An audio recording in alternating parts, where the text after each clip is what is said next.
mejorar las capacidades.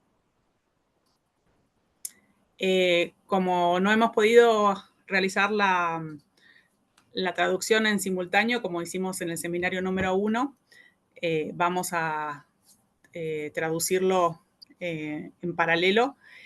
Así que Ashley va a contar una diapositiva y luego yo la voy a traducir lo mejor posible. Igualmente, cualquier cosa, cualquier consulta que tengan, la pueden escribir en el chat y de ahí vamos a ir tomando las preguntas que tengan. So, Ashley, if you want to. Yes. Can everyone see my screen? Sí. Okay. Yes. Good. Pregunta a Ashley si todos podemos ver su pantalla.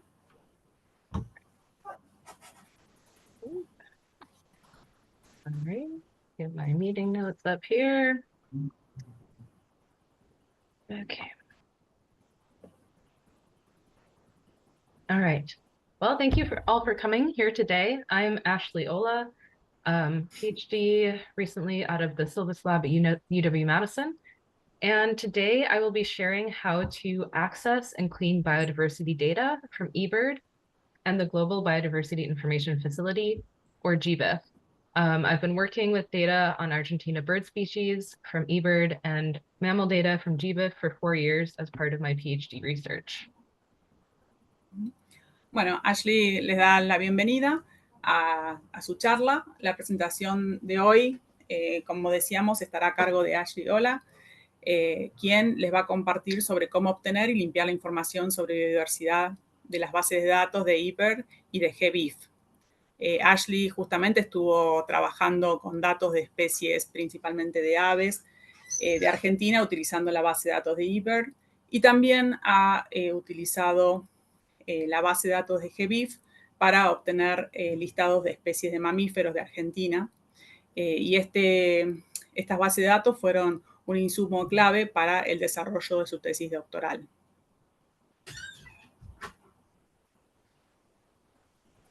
So you might be wondering where we can get biodiversity data. There are many public access databases with global coverage where you might be able to find biodiversity information. But today I will specifically be talking about eBird and the Global Biodiversity Information Facility, or GBIF, and how to access and clean the data for analyses such as species distribution modeling. eBird data only includes data on birds from citizen science observations, and GBIF has records across multiple taxa from multiple data sources. And first, I'll talk about eBird data. Bueno, Ashley nos hace la pregunta sobre de dónde podemos obtener obtener datos sobre biodiversidad. Si bien ella explica que hay varias bases de datos públicas con cobertura mundial, donde uno puede encontrar información sobre biodiversidad, Ashley nos estará hablando específicamente de dos bases de datos, eBird y GBIF. Y la charla de ella va a abordar de cómo acceder a estas bases de datos y cómo limpiar los datos para poder realizar distintos tipos de análisis, como por ejemplo la modelación de distribución de especies. En general, las bases de datos de eBird incluyen únicamente datos de aves y estos registros están basados en observación de ciencia ciudadana, mientras que los registros de GBIF son de múltiples taxa y utilizan múltiples fuentes.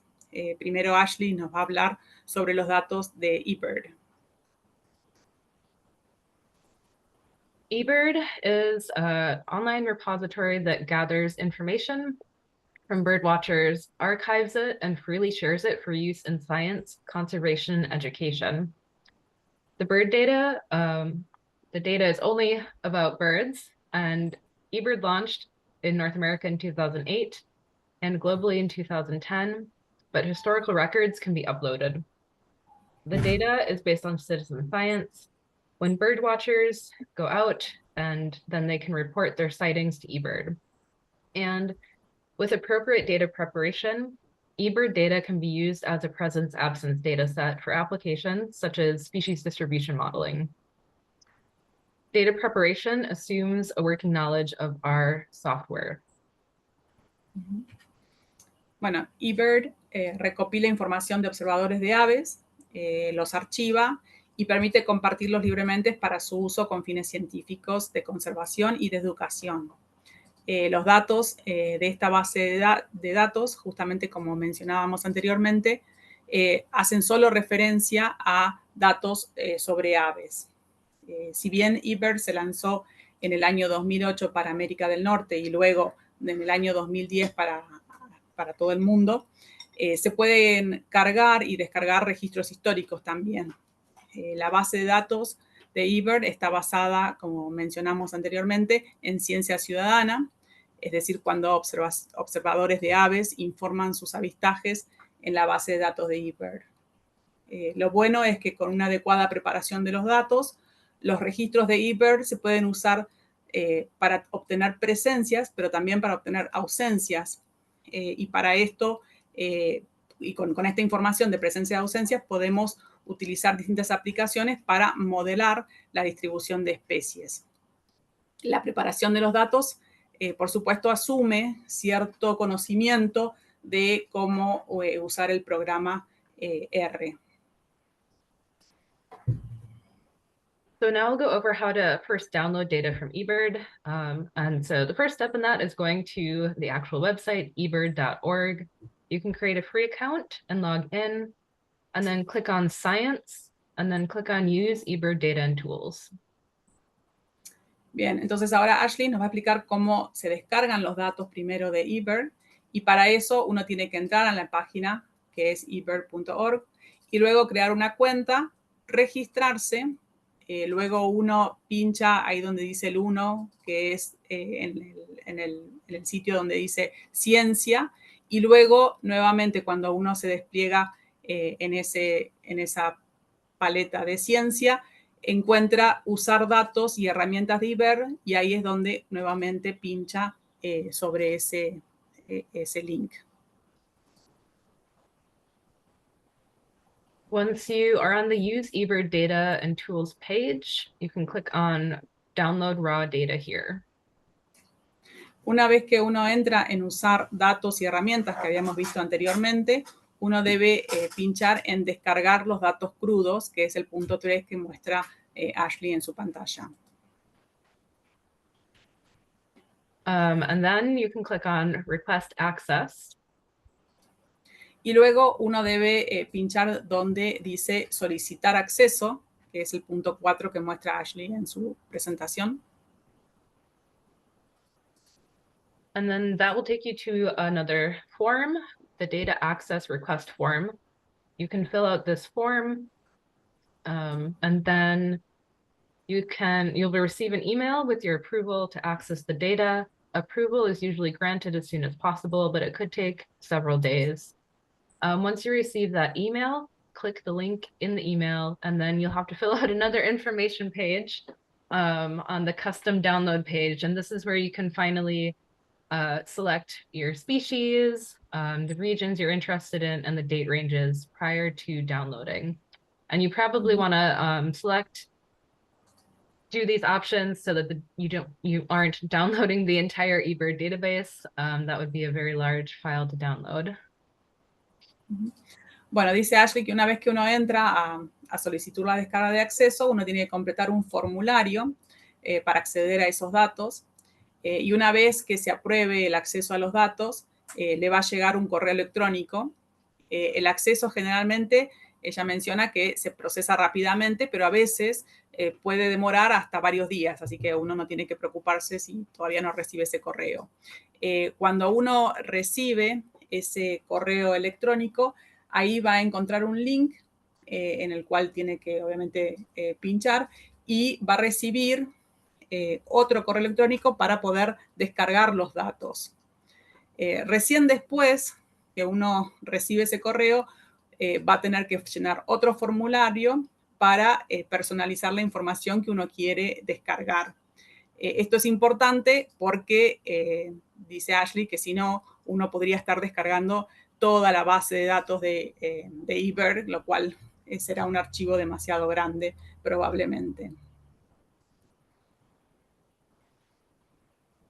So once you fill out the information on the custom download page, you can select your desired options, as I just mentioned, which is encouraged to do a preliminary data filtering by selecting your species and region, and that reduces your file size. You also want to include, check the box next to include sampling event data, and that's necessary so that you get the corresponding checklist data with the observation data. And that's important for creating a presence-absence data set later. Entonces dice Ashley que una vez que descarga, uno va a obtener, va a tener que completar la información personalizada para poder descargar lo que realmente uno quiere.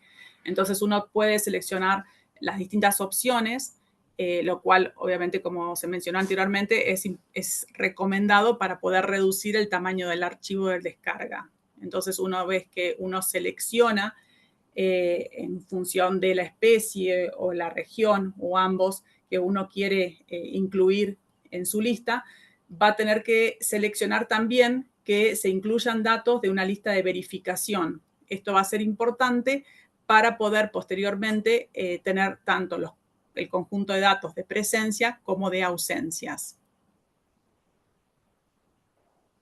After you submit your custom download request, you'll then receive another email with a zip file of your data. And again, this is usually as soon as possible, but could take up to several days. And then you can download the zip file and unzip your data. Entonces, después de enviar la solicitud de descarga personalizada que se hizo en el paso anterior, va a recibir un nuevo correo electrónico con los datos solicitados que van a estar comprimidos en un zip. Nuevamente, la solicitud personalizada se procesa relativamente rápido, pero a veces puede demorar hasta algunos días. Pero una vez que uno recibe ese correo electrónico, va a poder descargar los datos que fueron solicitados, los cuales van a estar comprimidos en zip y posteriormente uno debe proceder a descomprimir los archivos. So now that I've gone over how to download the eBird data, I'll describe the recommended ways to clean the data prior to using an analysis. What I'm going to mention in the next slides is described in more detail in these two resources here, which describe how to utilize eBird data most effectively, particularly for occurrence and abundance modeling. And these resources provide the best practices and R-code samples, which you can modify to fit your needs. Entonces, ahora que Ashley describió cómo descargar los datos de eBird, ella nos brindará algunas recomendaciones de cómo se limpian los datos antes de usarlos en los análisis. Lo que ella va a describir a continuación está explicado con mayor detalle en estas dos páginas, que son básicamente tutoriales donde se describen cómo utilizar y cómo deberían limpiarse los datos de eBird, principalmente para ser aplicados o usados para el modelado tanto de ocurrencia como de abundancia. Estas páginas recomiendan sobre las mejores prácticas y proveen ejemplos en el código R que uno puede modificar y adaptarlos a las necesidades particulares que uno tenga. Your downloaded data will be in two separate files. The first set of files, or the first file, is going to be the observation data, which is called the EBD, or eBird Basic Data Set. And this, in this file, each observation or each row corresponds to a sighting of a single bird species on a checklist and the count of individuals and species level information. For those of you unfamiliar with eBird, a checklist is a list of all birds observed during a single bird watching event. And each checklist has a unique identifier that is associated with each species observation. The next file is going to be the checklist data, or the SED, or sampling event data. And in this checklist data, each row corresponds to a single checklist, which includes the date, time, location, and effort variables. And the checklist identifier, which is unique to each checklist, can then be used to link the SED data and the EBD data, or observation and sampling event data. And all cleaning and filtering, which I will describe in the coming slides, should be done to both of these two data sets, so that when we're done doing all of our cleaning and filtering, we can combine them and the population of checklists is the same. And this is necessary if we want to create a presence-absence data set. Entonces, los datos que se descargaron se presentan en dos archivos distintos. Un archivo corresponde a los datos de observación, que son denominados EBD o datos básicos, en donde cada fila va a corresponder a una observación de una especie y va a contener información sobre la cantidad de ese único evento de registro. Entonces va a existir un identificador único en la lista que estará o que va a estar asociado a cada observación de una especie. Mientras que el otro archivo contiene los datos de los eventos de registros o SED, donde cada fila va a corresponder a un evento de registro donde se especifica la fecha, la hora, la ubicación y el esfuerzo de ese muestreo. Y va a existir un identificador único para cada evento de registro. Tanto la lista EBD como la SED se pueden vincular en función de esos identificadores únicos que tiene cada uno. Entonces, para realizar la limpieza y el filtrado de los datos presentes tanto en el archivo EBD como en el SED, para que sea la misma cantidad de registros en cada una de esos archivos, se necesita trabajar sobre ambos conjuntos de datos. Y esto es necesario para crear justamente los datos de presencia y ausencia que nos va a explicar Ashley. Okay, the first step in cleaning eBird data is to collapse shared checklists and taxonomic rollup. Notably, these two steps are usually automatically applied if you use the code provided in the eBird best practices, but I'll describe them really briefly here. Collapsing shared checklists ensures that only one copy of a shared checklist is kept in your data set. And checklists can be shared between observers that are part of the same birding event. So people like to go birding with other people, and they might all submit an eBird checklist, but that leads to duplication of records in the data set. And so each person in a group, that checklist has a group identifier associated with it, connecting all of those checklists. And that group identifier can be used to select only one of those checklists. And then in the taxonomic rollup, data below species level, such as subspecies, is changed to the species level, and observations above species level are dropped. Entonces, los dos primeros pasos que describe Ashley generalmente se realizan automáticamente cuando se aplica el código R usando las mejores prácticas para eBird. El primer paso se relaciona con la limpieza, justamente para colapsar las listas de verificación y conservar solo una copia de las listas. Y esto es generalmente muy útil cuando las listas son compartidas entre observadores de aves. Es decir, aquellos observadores que realizan las observaciones en el mismo evento de registro. Y por lo tanto, esto lleva a una duplicación de los registros que se encuentran en la base de datos de eBird. Por lo tanto, es necesario generar un identificador del grupo que conecte todas las listas de ese mismo grupo que ha estado observando las mismas aves. Y el segundo paso se denomina el despliegue taxonómico o la clasificación taxonómica con la cual uno quiere trabajar, donde todos los datos por debajo del nivel de especie, por ejemplo, subespecies, se suben de nivel, es decir, solamente se mantiene el nivel de especie, y aquellos registros que tienen un nivel taxonómico por encima del nivel de especie, por ejemplo, género solamente, se descartan esos registros. The next step for cleaning eBird data is to filter to your study region and season. And this is where you can apply additional spatial or temporal filters specific to your study or interests. And this is beyond the basic filters that you selected when you first downloaded the data. You can filter to specific times of year, such as specific months, and you can use shapefiles of your study area to further filter the data. To do this, you can first convert the checklist locations to point geometries, making it a spatial data set.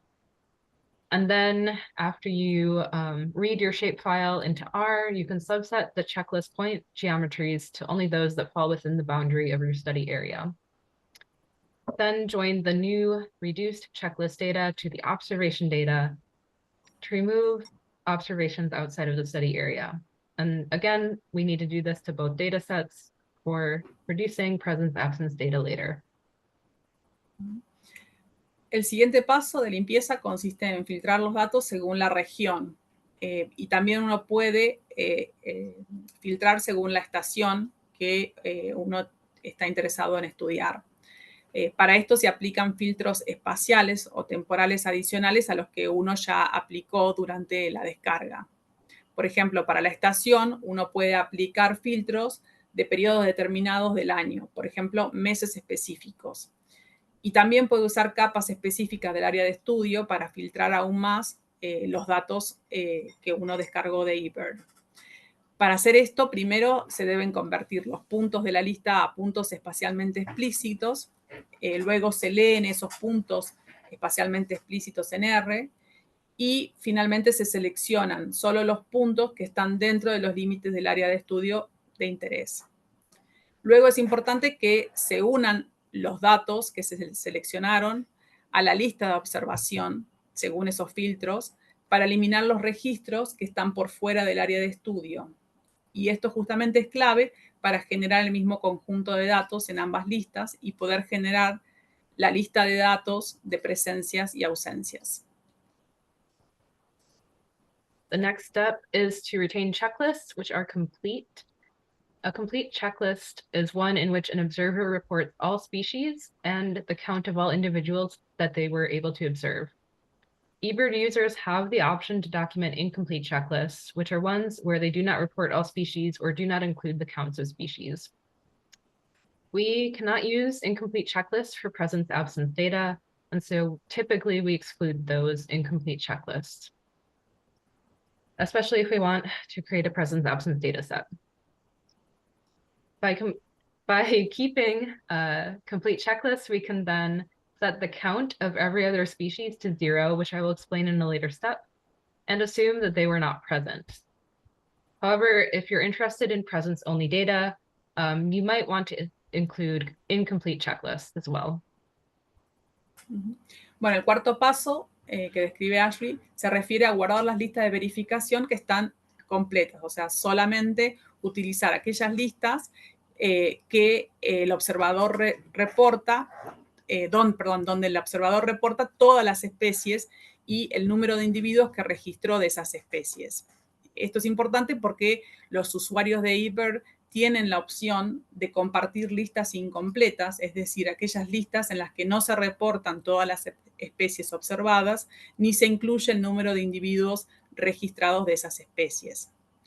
Sin embargo, para obtener los datos de presencia o ausencia, no se pueden usar estas listas incompletas, es decir, solamente necesitamos o podemos usar listas completas para poder transformar los datos a presencias y ausencias.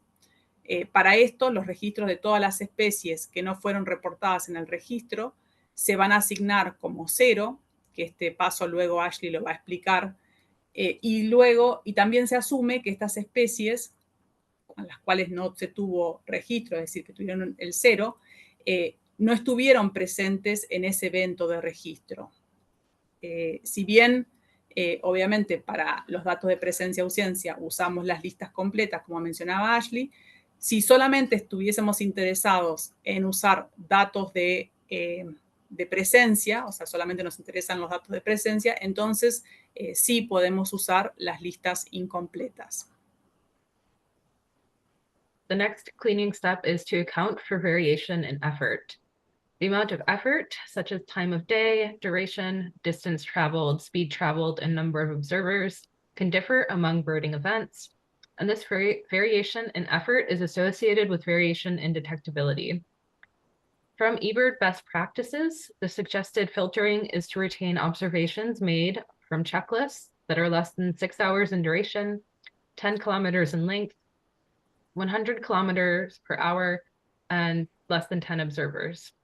The minimum requirements for retaining observations are 5 minutes in duration, distance or speed of 0 and 1 observer. Although if you are retaining complete checklists, these minimum requirements are already met. El paso 5 consiste en evaluar la variación en el esfuerzo de los eventos de los registros. Esto se refiere a la diferencia en el esfuerzo entre los distintos eventos de los registros. Por ejemplo, algunas observaciones de aves pueden variar en el horario del día, la duración del evento, la distancia recorrida, la velocidad con la que se recorre ese recorrido y el número de observadores presentes en esa observación. Esta variación en el esfuerzo se asocia justamente con la variación en la detectabilidad. Por lo tanto, en general se sugiere conservar las listas donde los registros realizados tengan menos de 6 horas de duración, menos de 10 kilómetros de longitud, a menos de 100 kilómetros por hora de velocidad al recorrido y donde haya menos de 10 observadores. Los requisitos mínimos para conservar los eventos de registro deben ser de una duración de 5 minutos, que son las listas de verificación completas. Siempre son justamente de 5 minutos, al menos.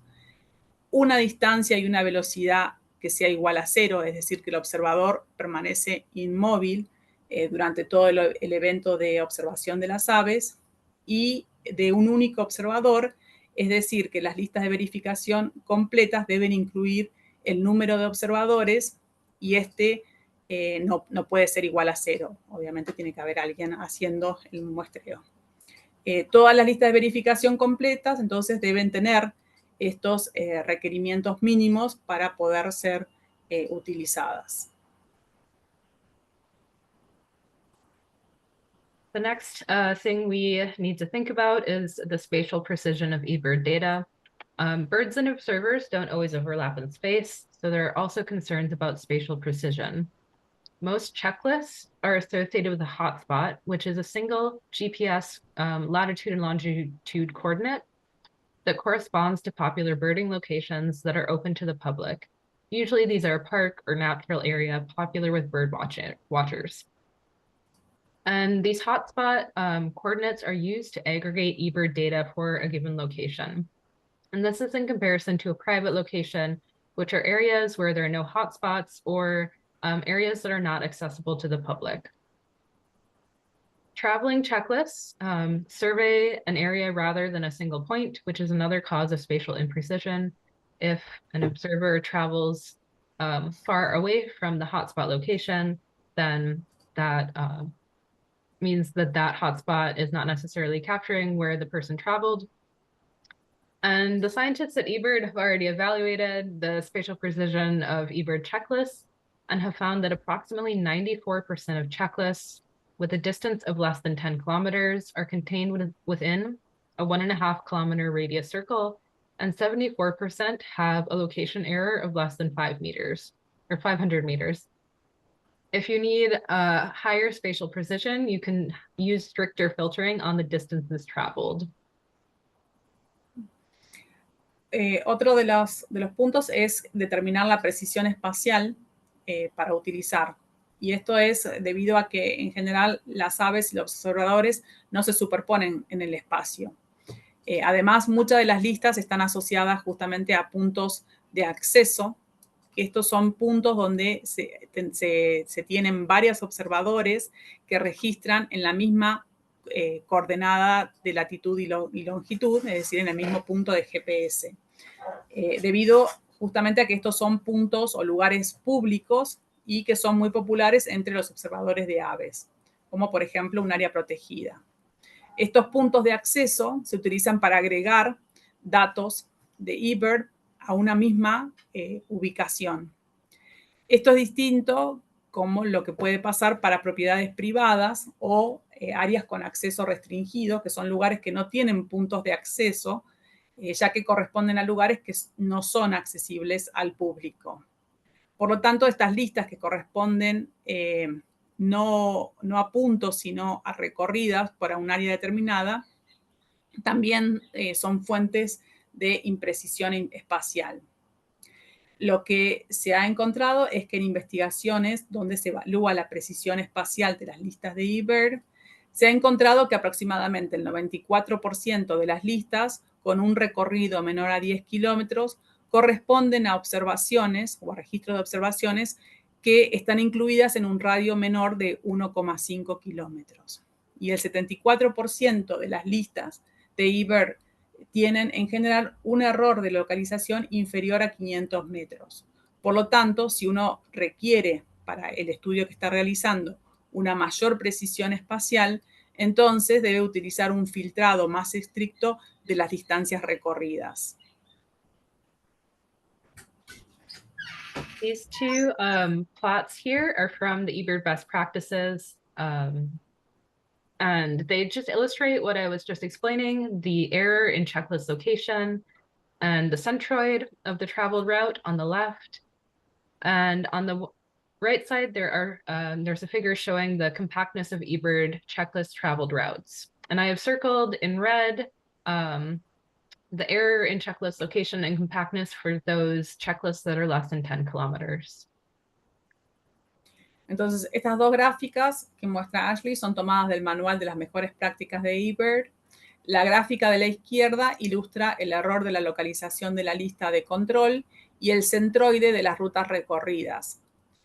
Para las listas de control que son de justamente en función de la distancia, de 0.5, 1 o 2,5, 5 o 10 kilómetros de largo.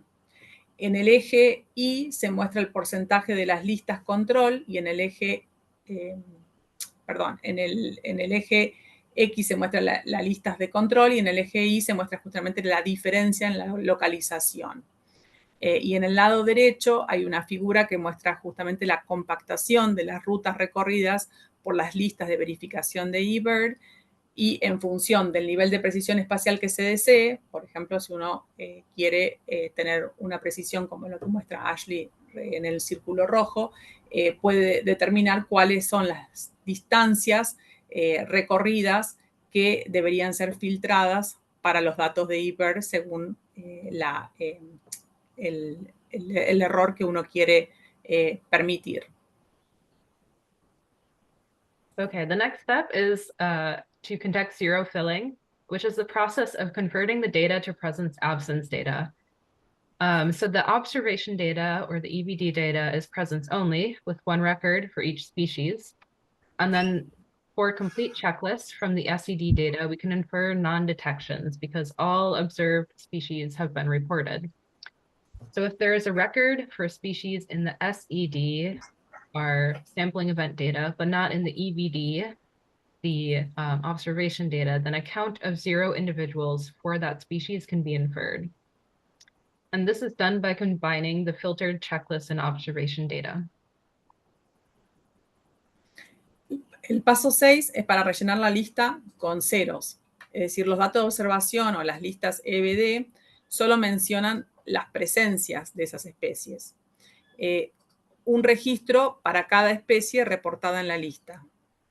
Para inferir las no detecciones o las ausencias, debemos usar las listas de los eventos de registros, es decir, los datos SED, y en función de eso podemos asumir que si hay un registro de la especie en SED, pero no en EBD, en las listas EBD, entonces podemos asumir que se contaron 0 individuos de esa especie en ese registro.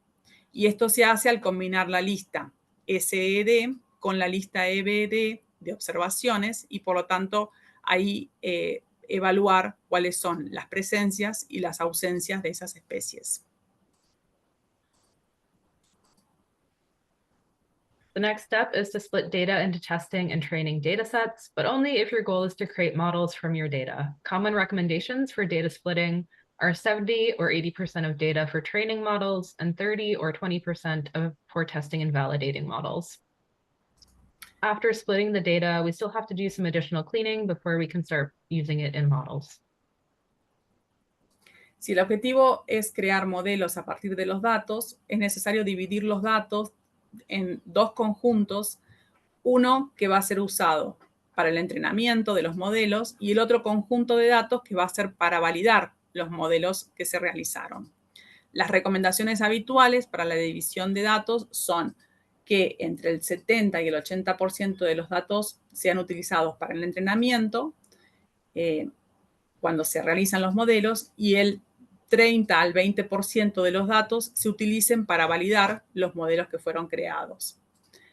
Después de dividir los datos en entrenamiento y validación, es necesario una limpieza adicional antes de poder usarlos en los modelos.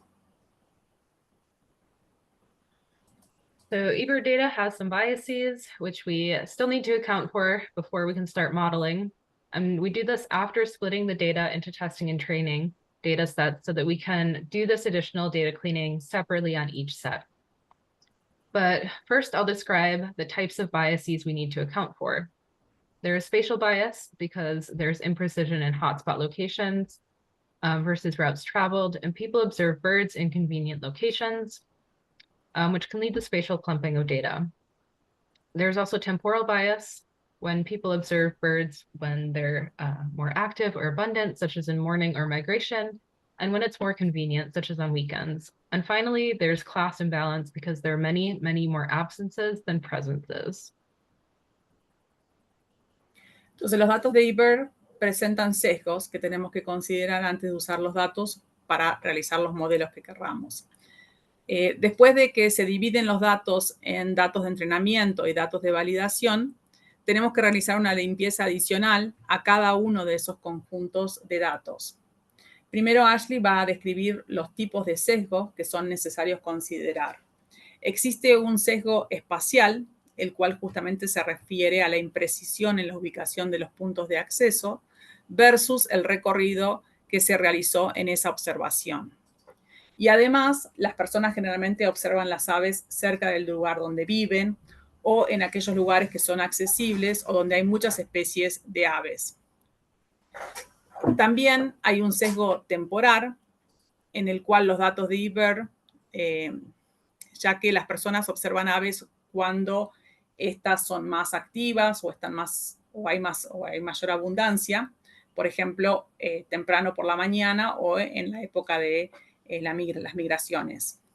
Pero también muchas de las personas observan aves cuando es conveniente para ellas, como por ejemplo los fines de semana. Por lo tanto, existen muchísimas más ausencias, finalmente también existen muchísimas más ausencias que presencias, lo que lleva a un desbalance entre las clases que también debe considerarse como un sesgo de los datos. So to reduce these biases that I just described, eBird suggests using spatial and temporal subsampling. To reduce these biases, we first define a grid across the study region. If you're using checklists that are less than 10 kilometers in distance, this should be a 3-kilometer grid because 94% of checklists fall within a 1.5 kilometer radius circle. We then randomly select one checklist per week per grid cell and sample detections and non-detections independently in the grid and separately for testing and training data sets. So if we consider one grid cell which has 500 checklists and we have a date range of 2 years, we'd randomly select one checklist per week per year for a total of 52 checklists in year 1 and 52 checklists in year 2 for a total of 104 checklists in that grid cell. And that happens for each grid cell in our study area. And this reduces spatial clumping of our data, it reduces temporal bias, and it reduces class imbalance by increasing the prevalence of detections. Bien, por lo tanto, se puede considerar estos sesgos que recientemente habló Ashley en los datos. Y esto también es importante para balancear las clases que habíamos tenido de muchas ausencias y pocas presencias. Por lo tanto, se recomienda realizar un submuestreo tanto espacial como temporal de los datos. Y para esto, lo que se hace es realizar una grilla en el área de estudio y se utilizan las listas con una distancia menor a 10 kilómetros y esa grilla debe tener celda, por lo tanto, de menos de 3 kilómetros cada una de esas celdas. Dentro de esas celdas se muestrea una lista de verificación por semana en cada una de las celdas de esa cuadrícula, de esa grilla. Por lo tanto, en una lista vamos a tener una grilla que se muestrea por una vez por semana y esa grilla va a determinar, por ejemplo, si en la lista original tenemos 500 registros en esa grilla, por lo tanto vamos a tener que subdividir o submuestrear esas 500 listas o registros en 156 semanas si es que nuestro periodo de análisis es de, por ejemplo, del 2012 al 2014.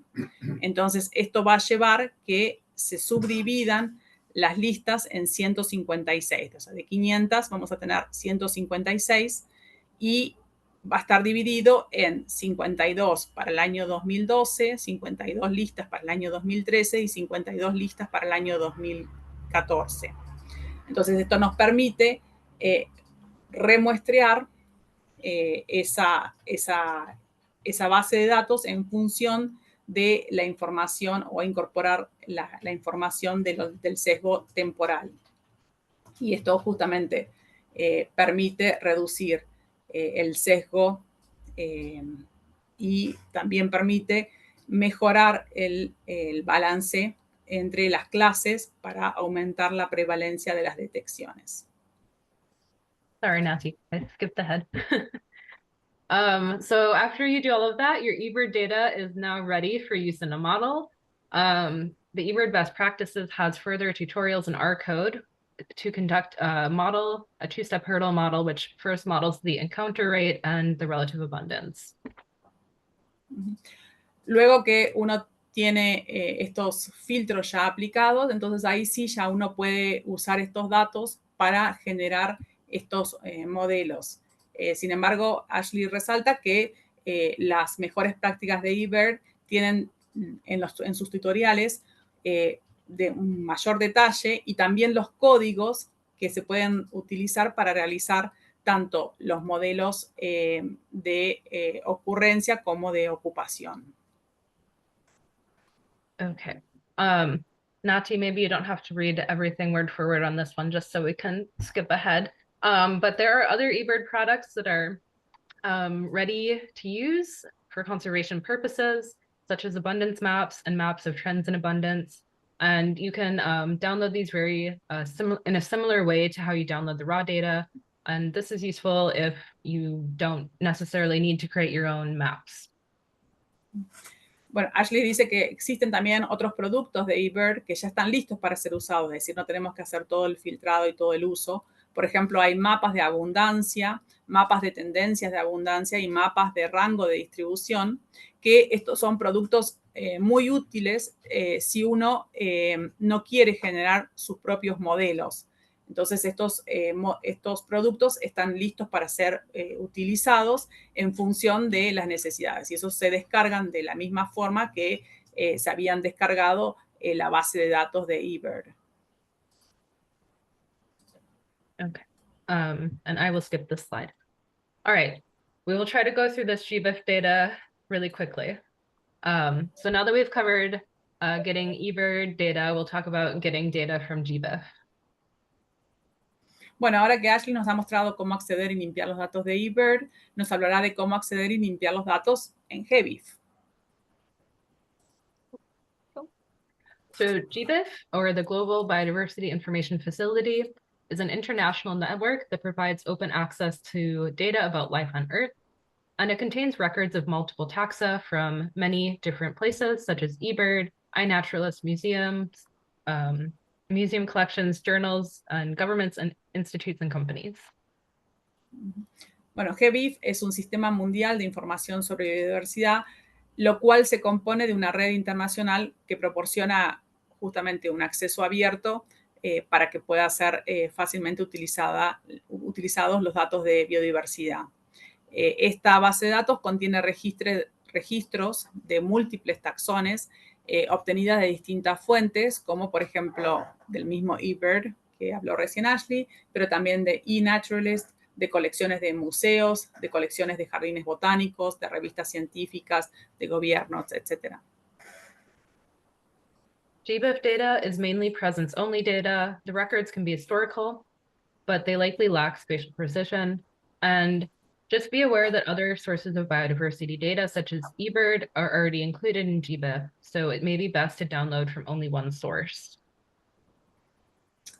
Los datos de GBIF son principalmente datos de presencia únicamente, pero también hay muchos registros que pueden ser históricos, pero en general estos registros históricos carecen de precisión espacial. Un aspecto que menciona Ashley que es importante es que es necesario tener en cuenta que como GBIF obtiene sus datos de distintas fuentes, en general es mejor usar un solo tipo de fuente para descargar los datos que uno quiere, es decir, no combinar distintas bases de datos. There are multiple ways to work with data from GBIF, including R, Python, Maxent, and QGIS. Whichever way you want to work with GBIF, the data cleaning methods should be similar. Existen varias formas de trabajar los datos descargados de GBIF, generalmente en paquetes R, pero también uno puede utilizarlos de otras fuentes, como por ejemplo Maxent, Python y QGIS, pero independientemente de cualquiera de las formas que uno elija trabajar con los datos de GBIF, en general los métodos de limpieza deberían ser bastante similares. The easiest way to download GBIF data is through the website, but the data can also be accessed using the API via R, Python, or QGIS. There's a link there. I won't be covering how to use the API. To start the process of downloading GBIF data, first go to the website, gbif.org. You may need to make a free account if you don't already have one. Bueno, para obtener los datos de GBIF se descargan directamente desde la página, lo cual es la forma más sencilla, y esto es a través de la página que es www.gbif.org, y de ahí uno, en función del registro, de registrarse, puede descargar los datos. También Ashley comenta que se pueden descargar los datos, perdón, utilizando el API de GBIF, pero que ella en este seminario no va a explicarlo específicamente. So once you go to the website, you can click on Obtain Data and then click on Occurrences. Bueno, una vez que uno llega a descargar los datos, descarga Obtener datos y luego cliquea nuevamente o pincha en Registros de presencia. You'll then come to this page where you can select your data and do initial filtering. Y una vez que uno pinche aquí, donde nos mencionó antes para descargar, tendremos la posibilidad de seleccionar y realizar un filtrado inicial para descargar los datos que queremos. You can filter your data by species or taxa, presence. Make sure to check the presence box. Type of observation, year, month, location. You should also select include coordinates. You can filter by dataset type, publisher, issues, and flags. Los datos se pueden filtrar por especie, el estado de registro que debe ser seleccionado presente, el tipo de observación, el año o el mes que uno desea. En la ubicación uno selecciona que incluya coordenadas o también puede seleccionar un área en base a la latitud y longitud. También puede seleccionar en función del área administrativa, el país o el continente.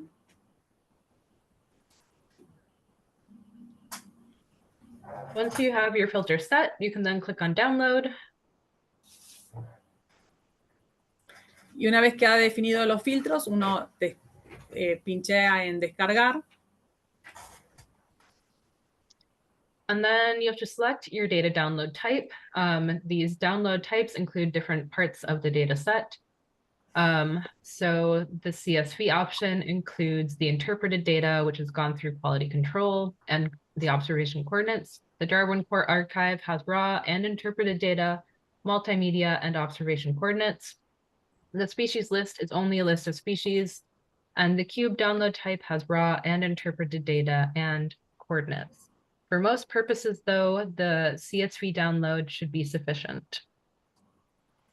Entonces se debe seleccionar los tipos de datos para descargar, que pueden ser simplemente en formato CSV, que tienen los datos interpretados, es decir, datos que han pasado por un control de calidad y coordenadas de observación, o se pueden descargar en un archivo DAR-WIN que contiene justamente los datos crudos, datos interpretados con multimedia y coordenadas de observación.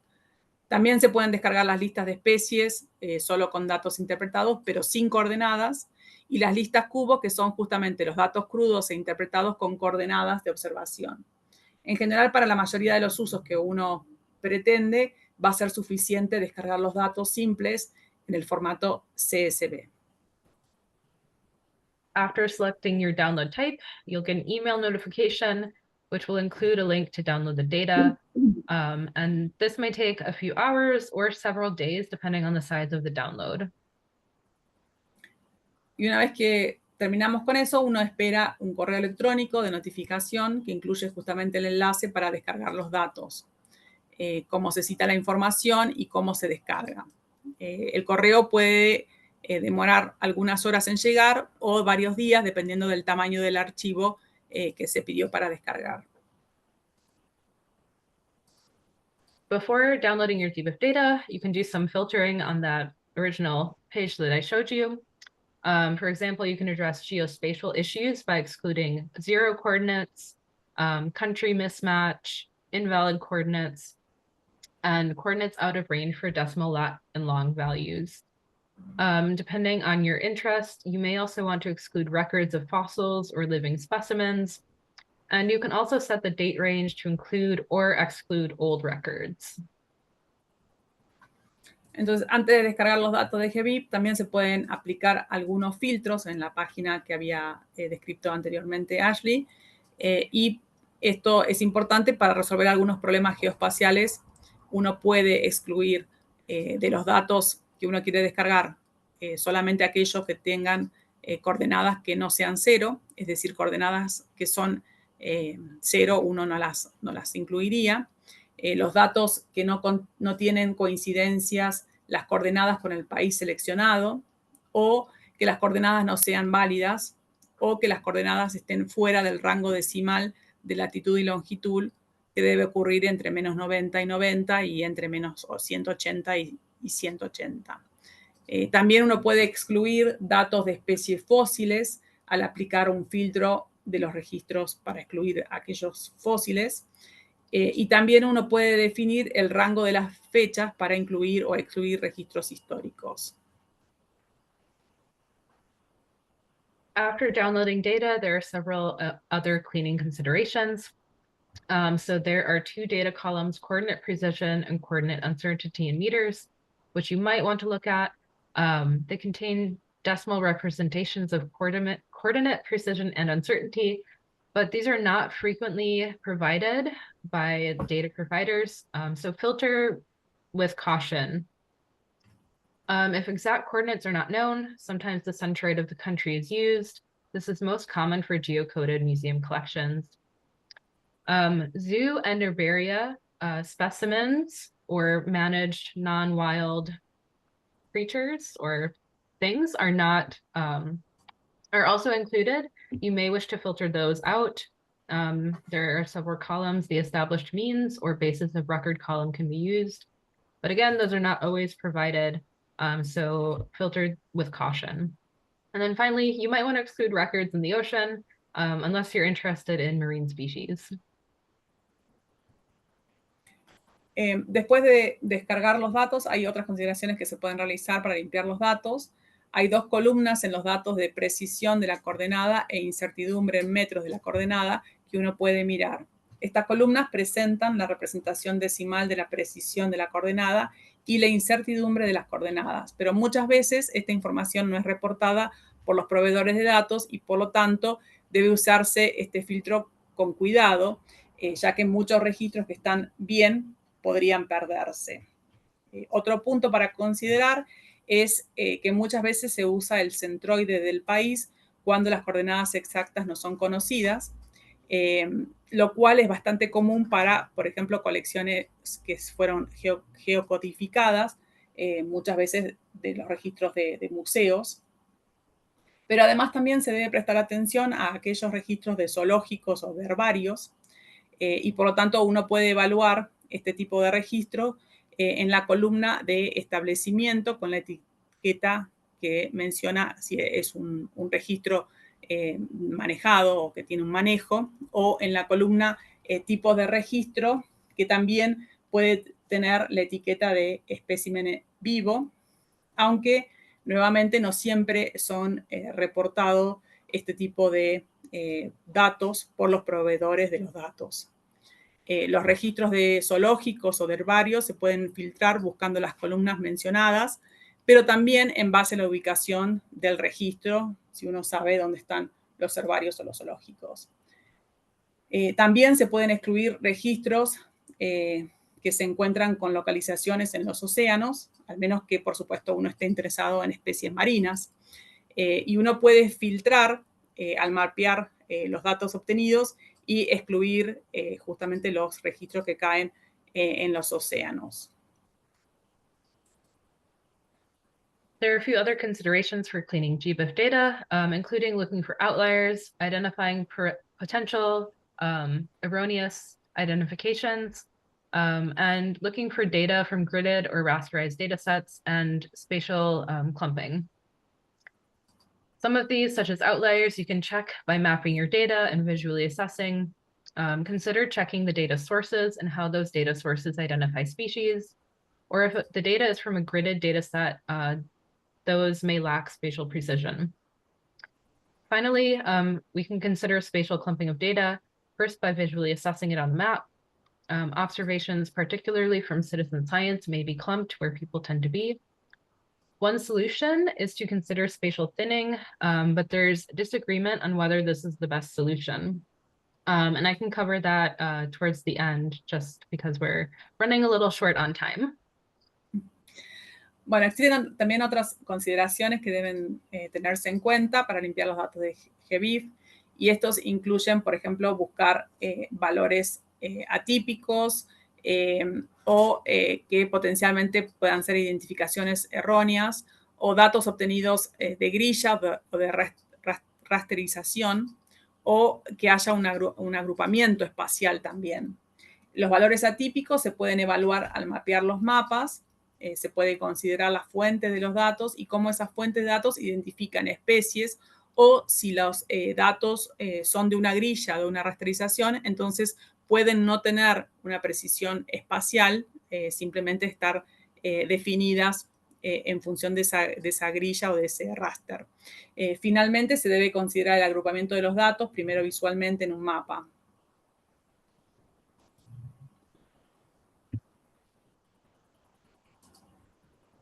So here are some additional resources that you can use for conducting GBIF filtering. These ones assume that you're using R, but the basic ideas should be applicable even if you are working in other programs or software. Bueno, acá Ashley muestra otros tutoriales que pueden usarse para profundizar en entender cómo realizar una limpieza adicional de los datos de GBIF. Todos estos tutoriales asumen que uno sabe usar el programa R, pero la idea en general puede ser aplicada a cualquier programa o paquete que uno use para limpiar esos datos de GBIF. So as I mentioned a moment ago, there's disagreement on whether spatial thinning is the best option for reducing spatial bias. Previous research suggests that spatial thinning, particularly for species where occurrences are highly clustered, was necessary to remove the sampling bias. In individual cases, this has been true, but when assessing multiple species, spatial thinning can have mixed effects.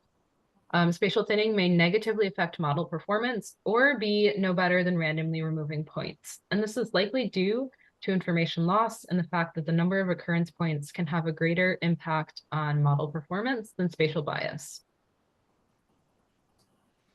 Investigaciones previas sugieren justamente que abordaron el tema si era necesario reducir espacialmente los puntos, en particular aquellas especies que tienen ocurrencias altamente agrupadas. Y esto en general se vio que era necesario para eliminar justamente el sesgo del muestreo en los modelos de distribución de especies.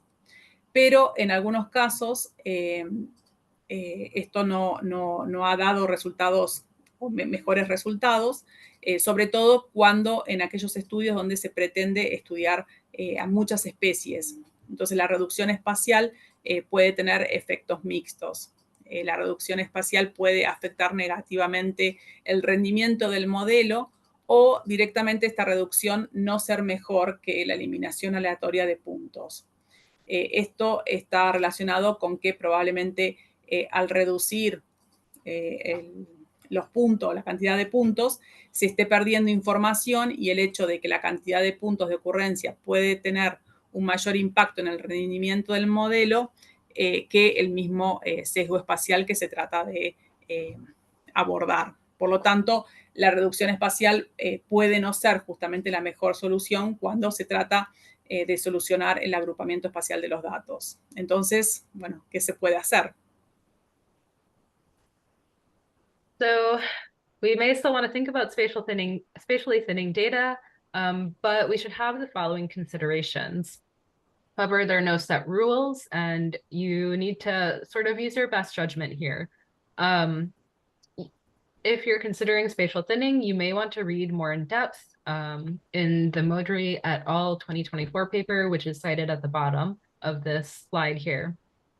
First, you want to quantify sampling bias in geographic space. You can use this SAMP bias R package.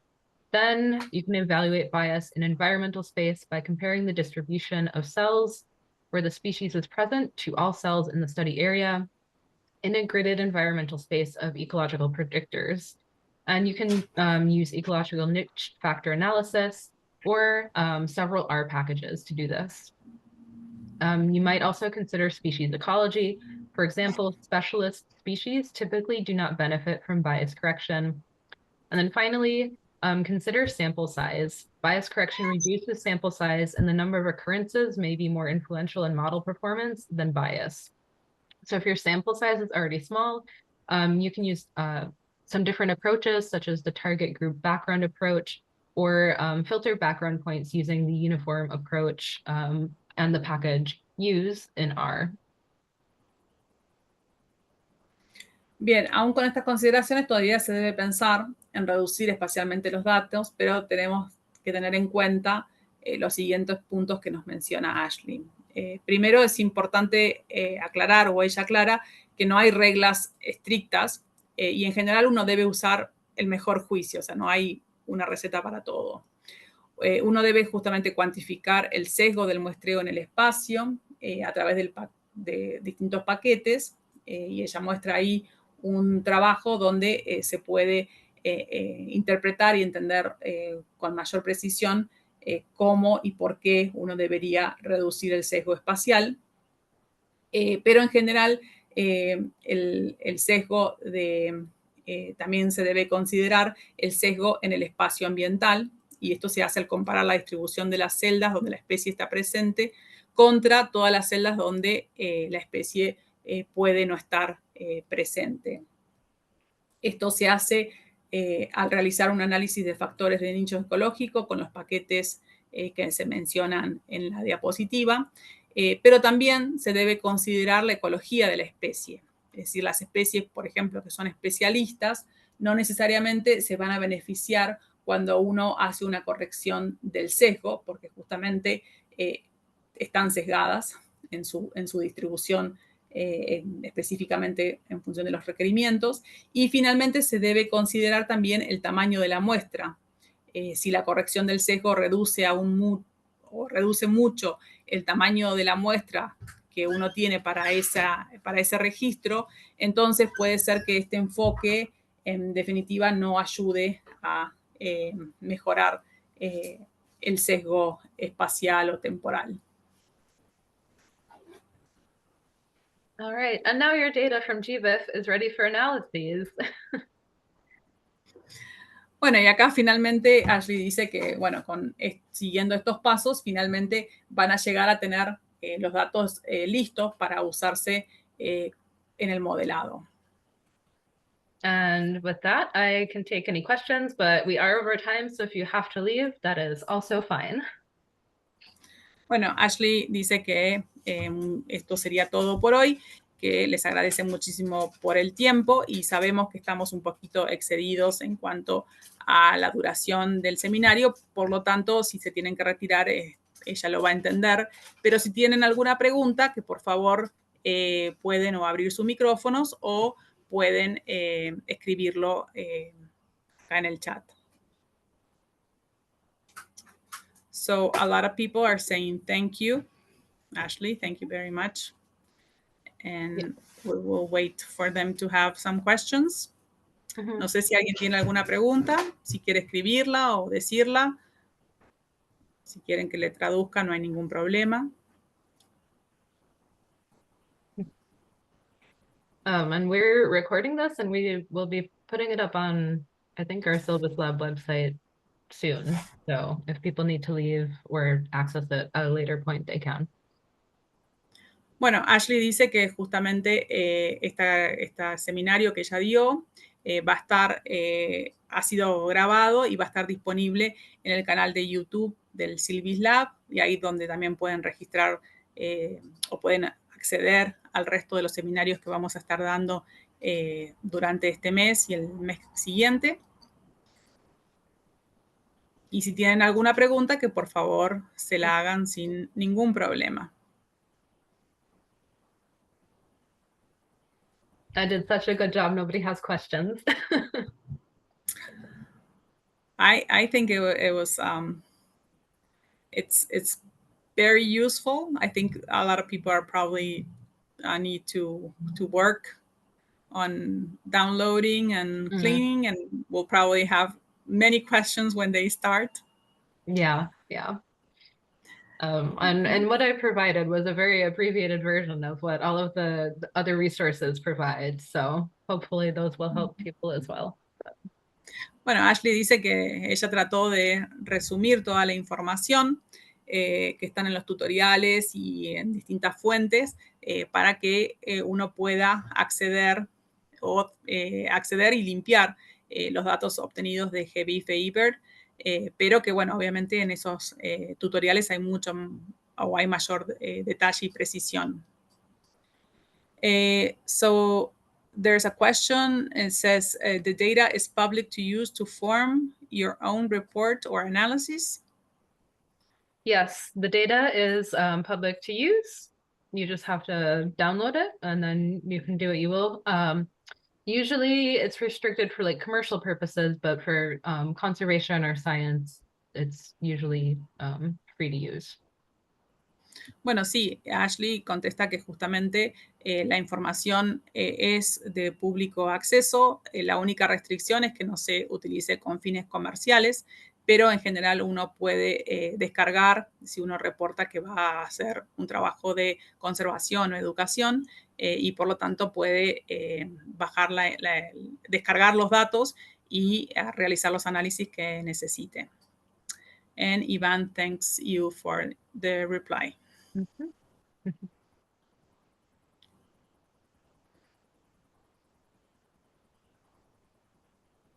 Bueno, no sé si tienen alguna otra pregunta. ¿Alguna duda que les haya quedado?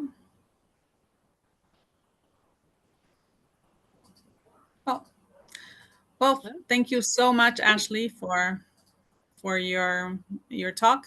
It was very useful. Thank you for translating all of it. No problem. I learned a lot, so I'm eager now to see how we can use it. Thank you very much. Yep. All right. Goodbye, everybody. Bueno, si no hay más preguntas, nos despedimos. Muchas gracias. Y el próximo jueves nos encontramos nuevamente para el tercer seminario. So next week we'll be meeting again. Yeah. Thank you. Bye-bye. Bye.